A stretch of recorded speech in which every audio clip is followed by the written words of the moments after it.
Boa noite. Eu estava conversando com um amigo meu hoje na hora do almoço e uma coisa que a gente tem religiões diferentes, mas o engraçado é que a gente tem, assim, é o mesmo pensamento, né? A mesma base. Esse corpo aqui que a gente tem foi emprestado pelo cara, né? Para que a gente cumprisse determinadas missões aqui e cumprisse o nosso caminho, que já foi determinado com o cara lá de cima. Então, eu conversando com ele, eu falei, cara, eu já passei por tanta coisa nessa vida assim, coisas engraçadas, coisas tristes, coisas perigosas, coisas, sei lá, nem sei dizer, mas eu acho até que minha vida daria um livro, se não fosse um livro desses, né, pelo menos um livreto. E momento algum da minha vida, por mais que eu tivesse sem ter o que comer, sem ter o que vestir, sem ter aonde dormir, eu pensei em, sabe, em desistir, em pegar esse corpo aqui que o cara me deu e dar cabo dele, sabe, dar fim dele. É claro que a gente não está na pele do outro, né? A gente não sabe o que o outro pensa, o que o outro sente. A gente não consegue se pôr no lugar do outro. Por mais que você diga, não, eu me coloco, eu sei me colocar, eu sei, eu entendo o seu lado, você entende o lado parcialmente, não totalmente. Seria muito bom se fosse totalmente. Muitas coisas a gente poderia evitar. E eu vejo hoje em dia pessoas bonitas, que eu digo interiormente falando, de mentalidades bonitas, de pensamentos bonitos, mas numa fraqueza para continuar na batalha. Por N motivos, seja a questão da depressão, seja a questão da ansiedade, seja a questão do bullying, seja a questão do racismo, da homofobia, seja o que for que a pessoa esteja sofrendo, algumas pessoas conseguem passar por isso com garra, com força, e outras pessoas não. Outras pessoas precisam do apoio da gente. Então, galera, tentem identificar os gatilhos, né, de uma pessoa quando ela está em crise, quando ela não está bem. Eu, por exemplo, quando estou para ter a minha crise de ansiedade, eu começo a falar demais. Falo, falo, falo sem parar. E com certeza vou ter uma insônia. Aí de uma insônia tem duas, três, e aí começa o meu ataque. Eu começo a passar mal, dá taquicardia, falta de ar. Eu fico tipo com aquela sensação de vou desmaiar e uma angústia no peito, uma vontade de chorar, de sei lá, de sumir no mundo. E se você olhar para o lado e ver uma pessoa que esteja, você saiba, né, ou que você tenha intimidade para chegar e falar, oi, tudo bem? Faça isso. Às vezes a gente não quer que ninguém resolva os nossos problemas, não. Às vezes a gente só quer que uma pessoa bote a mão assim, ó, no rostinho da gente e diga, ó, tô aqui. Porque, pra mim, quando eu tenho um ataque, quando eu tenho algum problema, quando eu vejo que o ataque de ansiedade está vindo ou que eu vou cair meio que deprimida, meio triste, meio assim, meio esquisita, eu procuro o convívio das pessoas que eu amo. E aí eu procuro coisas que me tirem daquele foco. Cantar, ouvir música. Já me sacanearam com aqueles livrinhos de pintura, mas aquilo já me salvou muito. Quando eu estou muito, muito triste, muito, muito mal. Eu pego um livrinho daquele, boto o fone no ouvido, boto uma música bem alta e começo a colorir. E aí eu me perco naqueles desenhos e vou aos poucos melhorando. Escrever. tocar violão. Tudo bem que eu não toco violão mais, tem muito tempo isso, mas eu tô aí pensando em ter de volta um violão, porque sempre é bom. Mas tem várias coisas que a gente pode fazer, que a gente tem que encontrar para que a gente não deixe que a ansiedade, que a depressão, que a tristeza nos, nos pegue pelo colo, entendeu? E as pessoas que estão ao redor dessas pessoas que sofrem isso, se sabem, ajuda, cara, ajuda. Quantas pessoas estão aí nas ruas, às vezes esbarram em você e elas só querem que você olhe e diga: tô aqui, tá tudo bem. Tantas outras pessoas que moram nas ruas porque num desses ataques elas não suportaram e foram embora e estão andando aí pelas ruas e as pessoas as consideram malucas, né? Eu conheci uma pessoa assim que morava na rua, era um professor de faculdade, era um cara assim, ele me ensinou tanta coisa de geografia e história na época que eu morava na rua que ele ficava e a gente ajudava ele e ao mesmo tempo que a gente era ajudado por ele, né? Ele dava aula, a gente sentado assim na calçada, na pracinha perto de onde a gente morava. Ele cuidava de carros e ao mesmo tempo que ele nos ajudava com essa questão de dar aula, indiretamente a gente estava ajudando ele a não fazer merda, né? A não se deixar levar. Então, galera, não deixa. Se você sabe, se você conhece, qualquer pessoa que tenha problemas de depressão, de síndrome do pânico, de ansiedade, isso não é palhaçada, gente. Não é bichice, como eu costumo dizer. É sério. E eu tô aqui, presente, dizendo pra você que isso é sério, porque, ó, dói na pele. Então, bora cuidar, né? Não só do nosso amigo do lado, não. Não só do nosso irmão, mas daquela pessoa que você nunca viu na vida, porque isso já aconteceu comigo. No meu pior momento de depressão, quando deu início à minha síndrome do pânico e que eu estava em casa, né? Eu me lembro como se fosse hoje, bateram a minha porta, no portão da minha casa. E era uma senhorinha, dessas que moram na rua mesmo.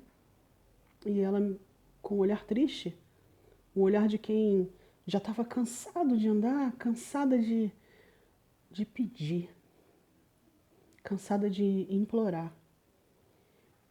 Ela me pediu, olha isso, um pão duro. Assim mesmo que ela falou. E ela disse, não, pode ser um pão que você não, que já esteja duro, que você vai jogar fora. Eu só queria um pão. E por Oxalá, que é o meu pai, o meu rei, por Oiá, que é a minha rainha, por Olorum, que é Deus, todo soberano, dono de todas as coisas. Eu não estou mentindo.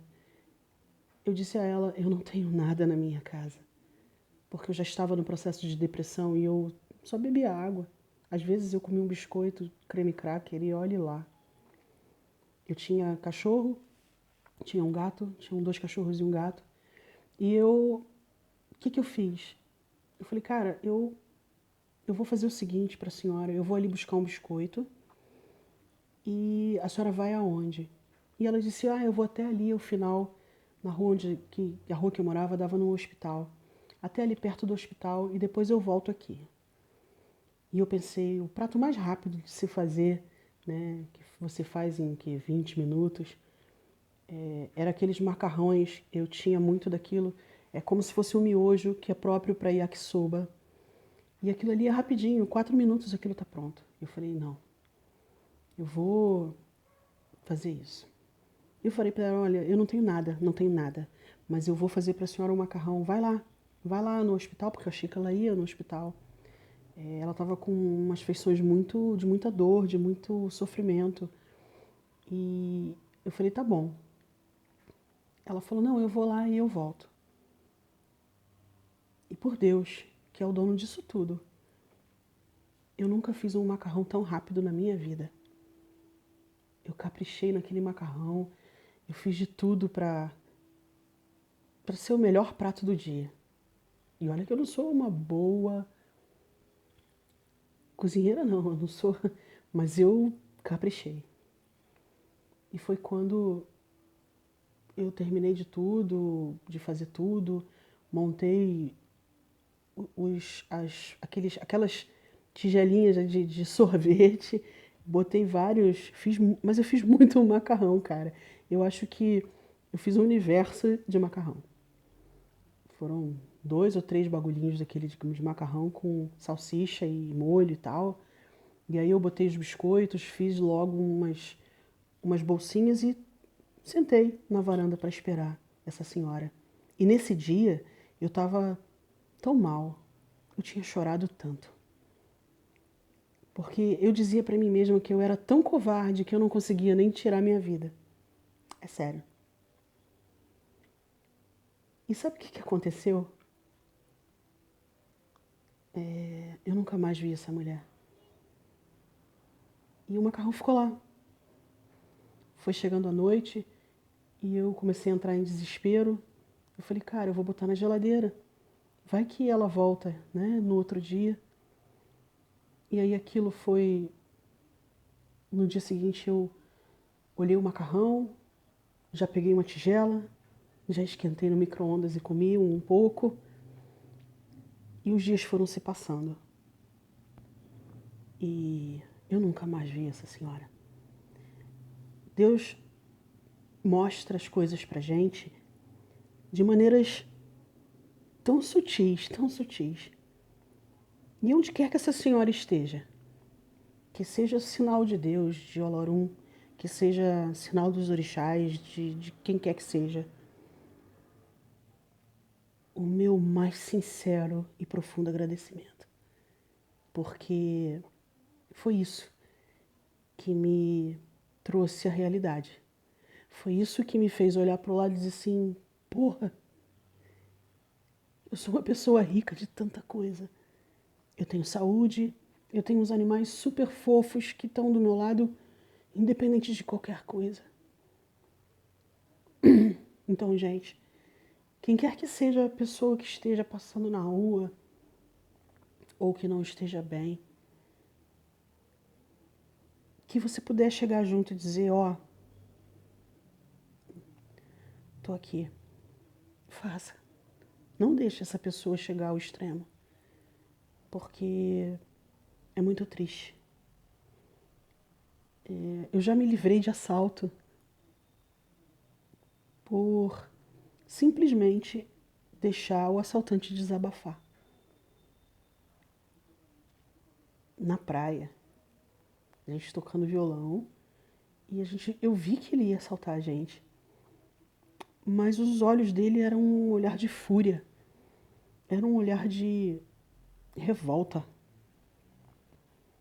E a gente tudo novinho, né? Roupinha bonitinha, tocando violãozinho, com o nosso cigarrinho, o nosso vinho. É, ali a galera toda bonitinha, perfumadinha, e ele ali, revoltado por várias coisas que não vem ao caso. Ele só queria alguém para ouvir. E eu escutei. Mesmo pensando assim, cara, depois de tudo que a gente escutou aqui, que não foi pouca coisa e não foi boa coisa por conta da revolta dele, ele quiser me assaltar, ainda assim pra mim tá de boa, sabe por quê? Eu fiz a minha parte nesse mundo de meu Deus, como fizeram por mim. Então, gente, vamos ajudar, vamos fazer alguma coisa para que aquele serzinho que está ali do lado se sinta amado, se sinta querido, se sinta protegido. E outra coisa, a depressão, ela não dá só em adulto, em gente barbada e velha. a depressão dá em criança. Então, vamos procurar observar as nossas crianças. As atitudes mudam. O silêncio faz parte da nossa vida. A introspecção faz parte da nossa vida. Aquele sorrisinho de, tipo, tô forçando, faz parte da nossa vida. Então não deixe isso acontecer com as crianças também. Procurem ajudar, procurem estar do lado. Seja a diferença na vida de alguém. Foi isso que meu amigo conversou comigo. Por mais que você não saiba fazer nada nesse mundo de meu Deus, alguma coisa a gente sabe, alguma coisa a gente pode fazer pelo outro. A gente pode fazer diferença. Então vamos ajudar, galera. Essa doença é a doença do século. Muitas coisas estão acontecendo por conta disso. E as pessoas estão se tornando frias, calculistas, egoístas, enquanto outras estão cada vez entrando no seu próprio casulo e definhando. Não vamos fazer isso. Vamos ajudar. Bora ver se eu consigo fazer mais vídeos falando sobre as coisas engraçadas e as coisas que aconteceram comigo, né? Até mesmo engraçadas quando eu tinha meus ataques aí de ansiedade e de depressão. Coisas que aconteceram e que me fizeram mais forte. Porque eu acho que se não fosse essa senhora, se não fosse aquele momento, aquele ser aparecer no portão da minha casa, eu acho que eu não ia dar boa coisa. Mas eu agradeço ao Xalá por isso e ao Olorum. E a vocês uma super noite. Que o Oxalá abençoe a todos. Que a gente, independente da sua religião, que o Olorum, Deus, possa cobrir vocês com o manto sagrado dele, com o manto de paz, com o manto de felicidade, de aconchego. E que a gente possa se ver em breve aí falando mais sobre outras coisas, inclusive sobre coisas engraçadas que aconteceram na minha vida também. Esses vídeos também me ajudam a pampa. Vocês nem sabem. Boa noite, galera.